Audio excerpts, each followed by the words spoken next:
y a beaucoup de gens qui se posent la question de comment prendre les meilleures photos avec le Samsung S24 Ultra. Et aujourd'hui, on va essayer de répondre à cette question avec deux différentes méthodes en fonction de si tu souhaites modifier, éditer ta photo ou simplement si tu souhaites prendre ta caméra, enfin ton appareil photo et prendre juste la photo. Alors avant de continuer, je te montre quelques photos que j'ai pu prendre avec le S24 Ultra que j'ai eu en main pendant quelques semaines, enfin quelques jours plutôt. Merci d'ailleurs à Samsung qui m'a prêté gentiment ce téléphone pendant cette période d'essai.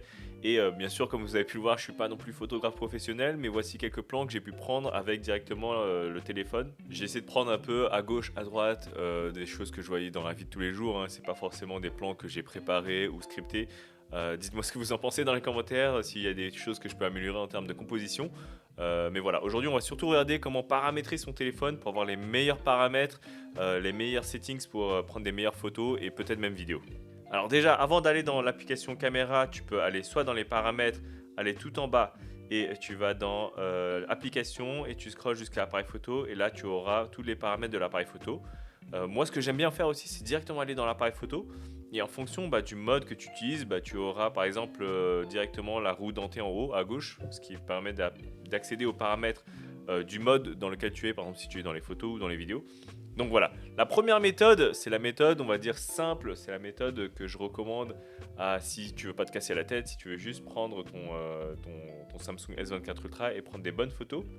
C'est les paramètres que je recommande, c'est accessible à tout le monde, tu as juste à le faire une fois et à chaque fois que tu vas vouloir prendre tes photos, tu ouvres ton appareil photo, tu prends les photos et c'est fini. Ok, dans les paramètres de l'appareil photo, il y a plusieurs choses à prendre en compte. Déjà, les fonctions intelligentes, moi je recommande de désactiver un maximum de choses.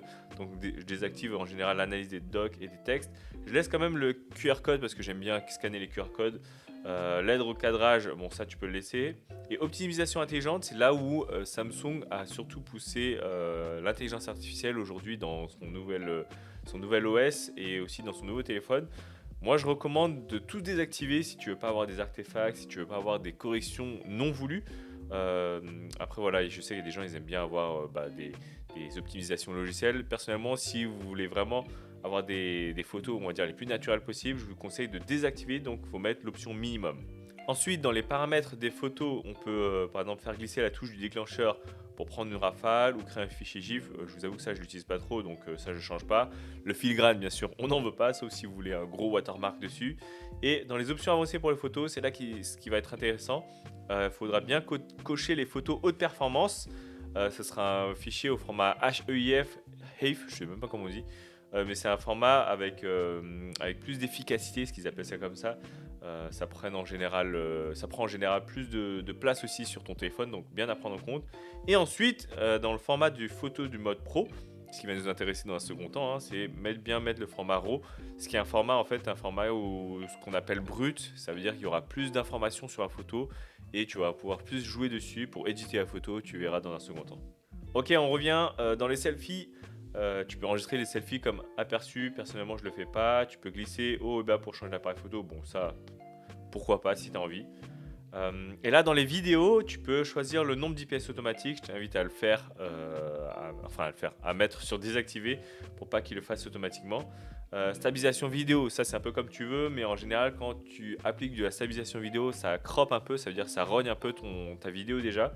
Mais je trouve que Samsung fait un très bon travail dans la stabilisation vidéo, donc moi je le garde personnellement. Option avancée pour les vidéos, encore une fois, il faut prioriser la qualité vidéo, donc HEVC, le codec qui permet d'avoir de la haute performance. Ça prendra aussi plus de place, attention, mais au moins tu auras des bonnes qualités de vidéo. Bien attention à cocher vidéo haut débit et à désactiver le HDR10+. Pour ceux qui ne savent pas ce que c'est l'HDR, ça te permet d'avoir une plage dynamique plus grande et d'avoir en fait des photos où on va dire tu as les parties sombres qui sont un peu plus éclairées de manière soit logicielle, soit parfois il arrive à prendre plusieurs photos. Moi je vous conseille de les désactiver pour retoucher vous-même les photos. Et voilà, après audio, si tu veux zoomer avec les boutons du microphone. Et l'enregistrement audio à 360 degrés aussi, moi je le désactive. Je préfère un son en mono, c'est-à-dire il n'y a qu'une seule source d'entrée et pas un son spatial ou un son stéréo. Ensuite, dans les paramètres généraux, donc dans le menu général, la mise au point auto avec le suivi, là c'est automatique, c'est oui ou non, c'est en fonction de si tu as envie. Je te recommande de mettre la grille si tu veux faire de la composition et bien mettre là ton sujet là où tu as envie. Euh, les modes de prise de vue, donc là c'est les commandes on va dire un peu pour prendre des photos de manière intelligente. Soit tu mets ta main, tu mets ta paume et ça prend la photo.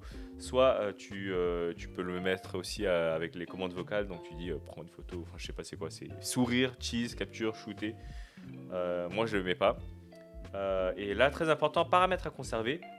Donc là, c'est des paramètres à conserver, ça veut dire que si tu fais des changements directement dans tes paramètres ou pendant que tu prends des photos que tu changes des paramètres, eh ben, ça va les conserver à chaque fois que tu vas réouvrir ton appareil photo. Parce que c'est un peu dommage si tu fais plein de paramètres et à chaque fois que tu fermes ton appareil photo et que tu le rallumes, bah, tu dois tout refaire. Donc là, ça te permet de garder certains paramètres. Donc le mode de l'appareil photo, garde-le bien, l'angle de selfie. Les résolutions, très importantes, ça te permet de pas avoir à ne pas être sur du 12 mégapixels à chaque fois que tu ouvres ton appareil photo, mais être bien sur 50 ou 200. Les filtres, bon ça c'est comme tu veux, super stabilité, je le mets pas parce que ça crop un peu trop, ça applique trop de changements. Et le zoom portrait si bien sûr tu as envie. Retour vibration, voilà, et après il n'y a rien d'autre à savoir. Et ce qui est important maintenant quand tu ouvres ton appareil photo, alors hop, j'enlève mon truc.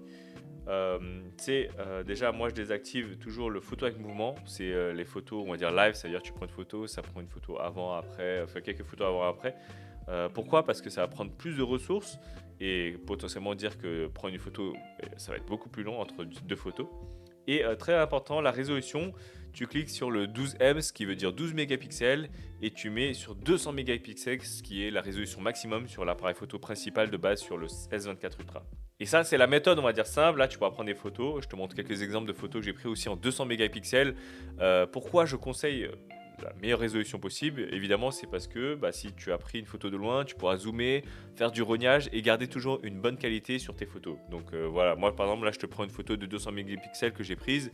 Je peux zoomer dessus, j'ai encore pas mal d'informations dessus sans que ce soit trop moche. Par exemple, si je prends une photo de 12 mégapixels et que je zoome dessus, là tu vois tout de suite que c'est pixelisé et que c'est pas du tout agréable à regarder.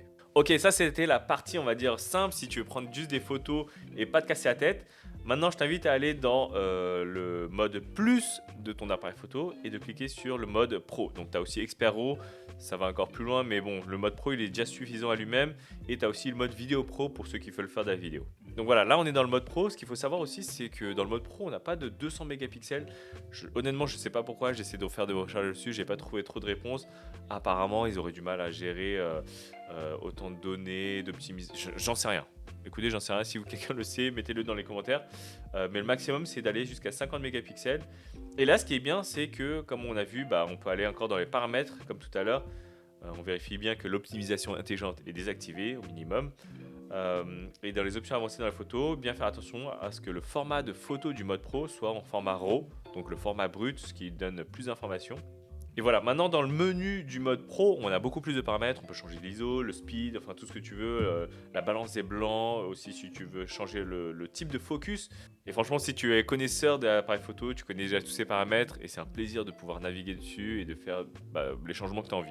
Honnêtement, moi, ce qui m'intéresse le plus, c'est le format RAW, ce qui va me permettre d'avoir beaucoup plus d'informations et des photos de bien meilleure qualité, notamment quand je vais faire de la retouche photo.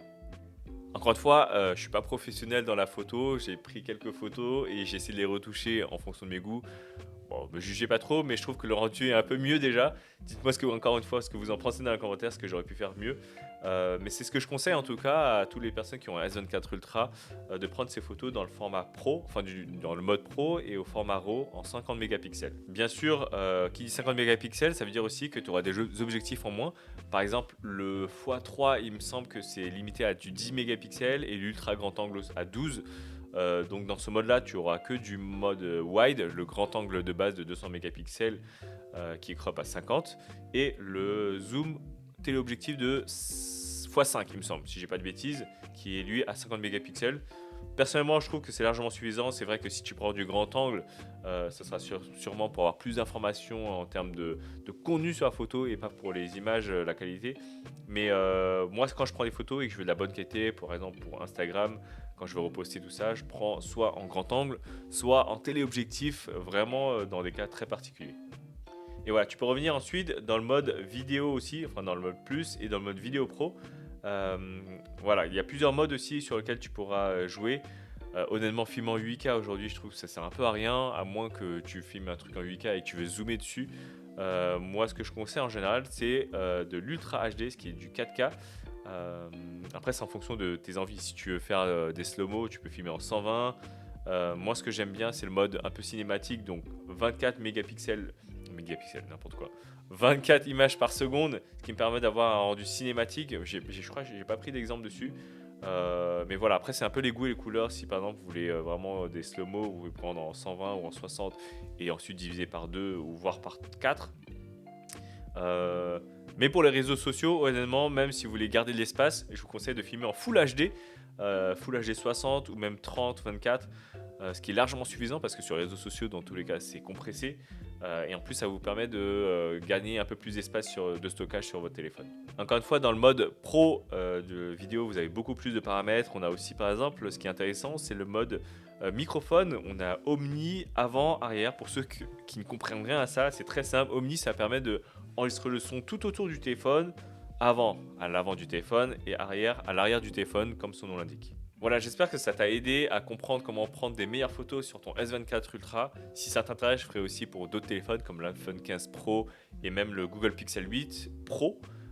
Donc dis-moi en commentaire si j'ai fait des erreurs, peut-être. Je ne suis pas expert en photo ni expert en Samsung. Peut-être j'ai raté des paramètres, mais en tout cas, dans tout ce que moi j'ai pu voir et de ce que j'ai pu bidouiller, c'est ce que j'ai trouvé. Donc dis-moi dans les commentaires s'il y a d'autres choses que j'ai pu rater. Et si tu as aimé cette vidéo, n'hésite pas aussi à la liker, à la partager pour soutenir la chaîne. Et puis nous on se dit à la prochaine.